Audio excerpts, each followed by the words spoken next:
What's up, guys? Welcome back to the channel. Just hours away from Monday Night Raw, Monday, October 7, 2024. Huge championship match tonight. Champion Gunther, challenger Sami Zayn. We do expect the champion, Gunther, to walk out of that arena tonight still your champion. So that brings up an interesting conundrum for WWE. How do you have Sami Zayn walk out of that arena without the title? Because for the whole last month plus, Sami Zayn has basically been pleading, begging his case just to get this opportunity.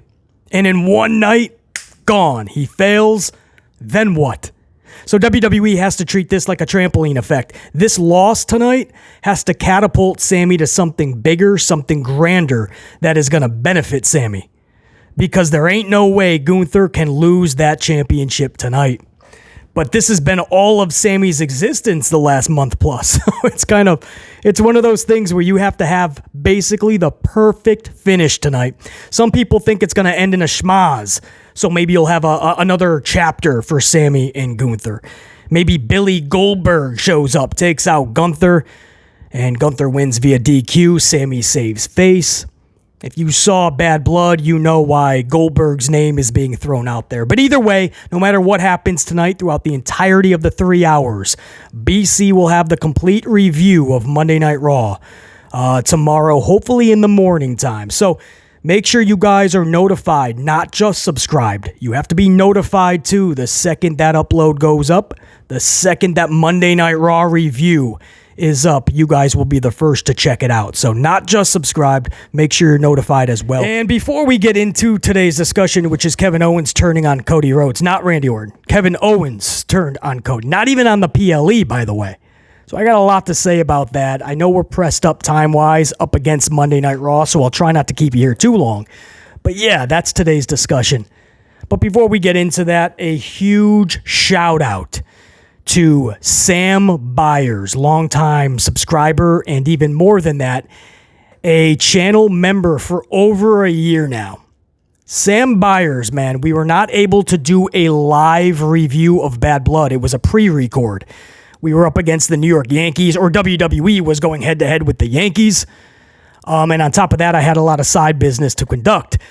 So it had to be a pre-record, but Sam Byers treated it like a live review and was chucking coffees at the channel via the super thanks option down below in the regular comments.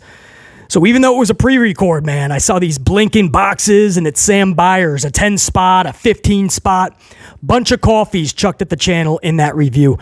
So I appreciate that so very much. It's never needed, but that level of support, it's what makes the channel thrive, and it gets BC excited to put this content out to you guys. So it's that level of support I'm always looking out for. So that was really cool. Sam Byers, it's never needed, man. Love seeing your name pop up. Love that level of appreciation because it's being sent right back to you. Sam Byers was an MVP in that review.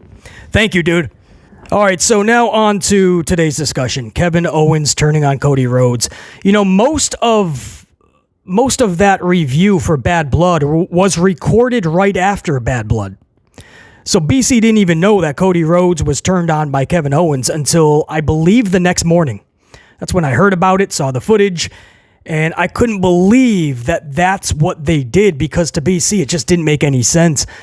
I totally understand those individuals that believe that this was a fun way to do it. It was original. You don't usually see this.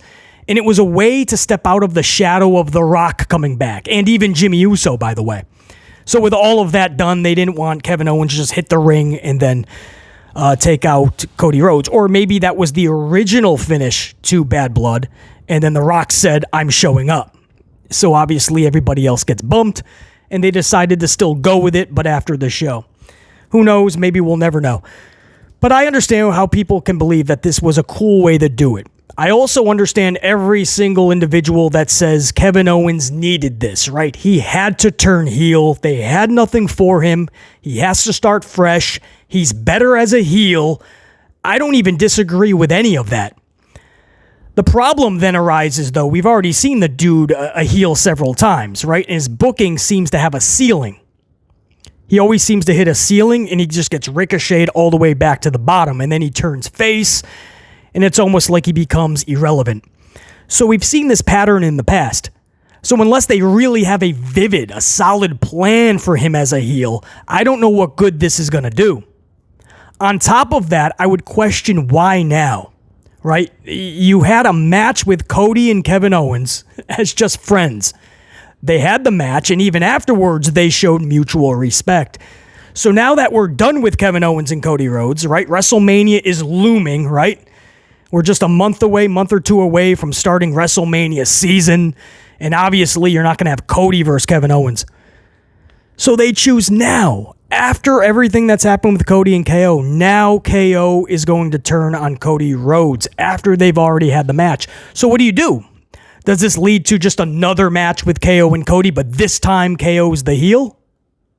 Okay, if that's the twist that's going to make you dig into your wallet and chuck a credit card over to Peacock or whatever streaming service they're going to sell this on, or traditional pay-per-view, if that's enough, $5, $10, $50, whatever it is, if that's enough to throw WWE your money to see that same match again because now Kevin Owens is a heel, well, that's your prerogative.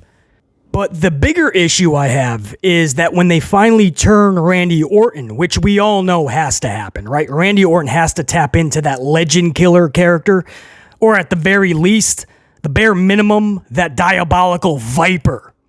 But he cannot continue to be this goody two-shoes face. Mid-AF, downright irrelevant most of the time, losing every PLE, or so it seems, if not.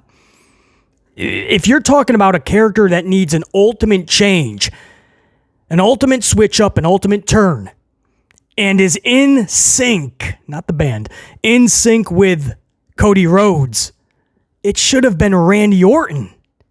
I don't know why you would choose now to do Kevin Owens, because now you're just going to dilute and diminish. You're going to devalue Randy Orton's turn whenever you decide to do such. Because it has to be imminent. If you're going to do like a Cody Rhodes, Randy Orton WrestleMania match, for instance, then that's imminent, right? Randy has to turn in just a month or two. So why would you do KO right now? I totally get it. KO needs something drastic. Sometimes turning people is not the only answer and shouldn't be the answer, right? Just to get you out of a jam, or if you've lacked creativity. If the booking has been bad for a superstar and you don't know how to get yourself out of the jam if you're part of creative or Hunter Hearst Helmsley, just saying, hey, let's turn them should not always be the sole option. So no, KO could have waited. KO could have absolutely waited. Randy Orton should be first priority. You turn him, you set up something epic with Randy and Cody Rhodes. I just don't understand Kevin Owens now, after they've already had their match. And the way that it was done, if you don't know, if you haven't heard by now, it was after the PLE, after Bad Blood in the parking lot. There was fan footage. Looks more like security cam footage. And there's a camera on from way up high, and it's showing KO and Cody Rhodes arguing. Cody has his championship laid down on the cement.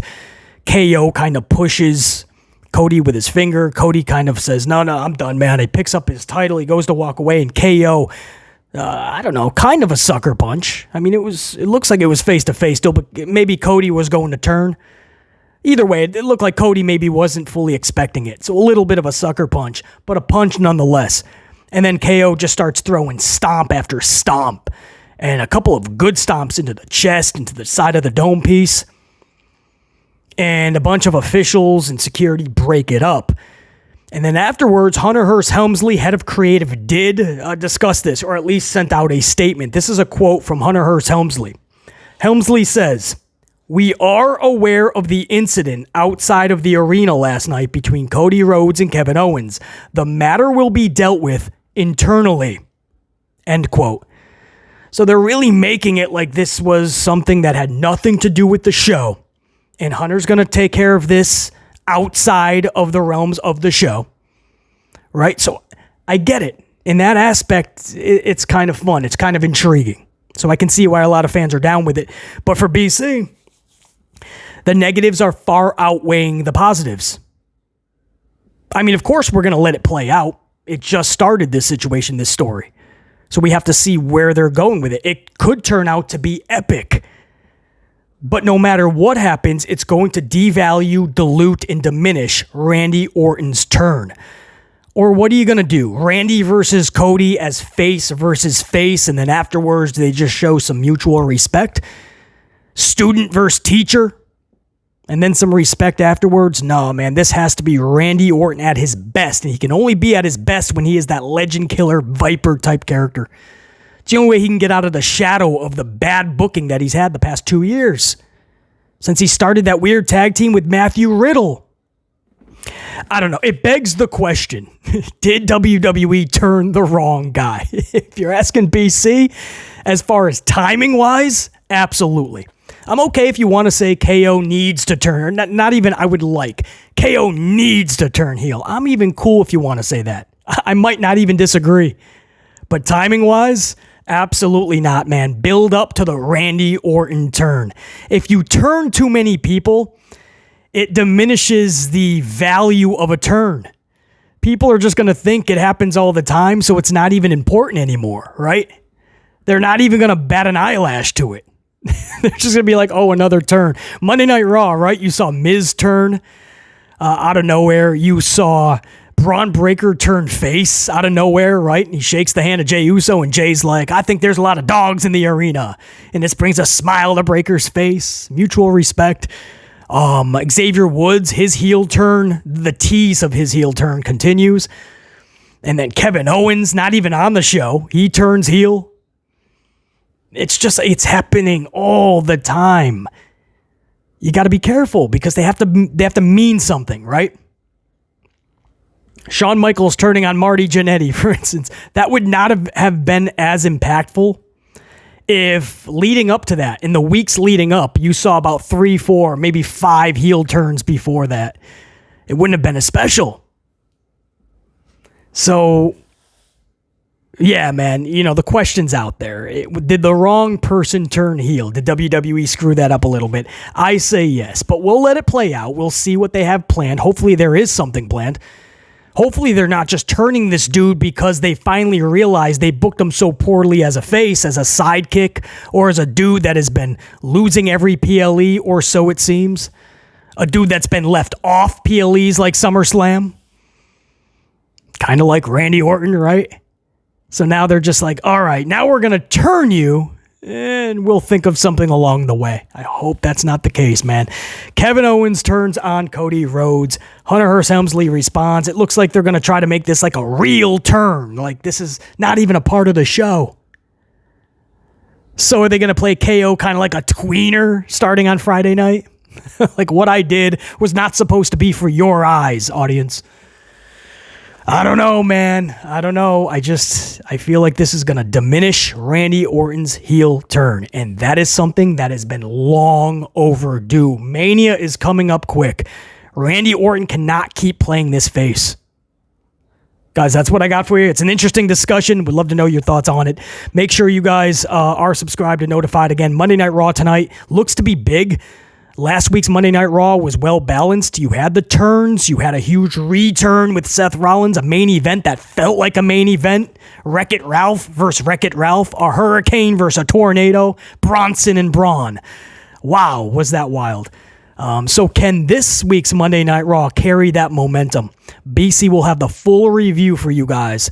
Hopefully in the morning. So just be notified, not just subscribe, notified as well. You'll know right when that upload, that review goes up. Until next time, there will be that next time. BC in the unit saying check you.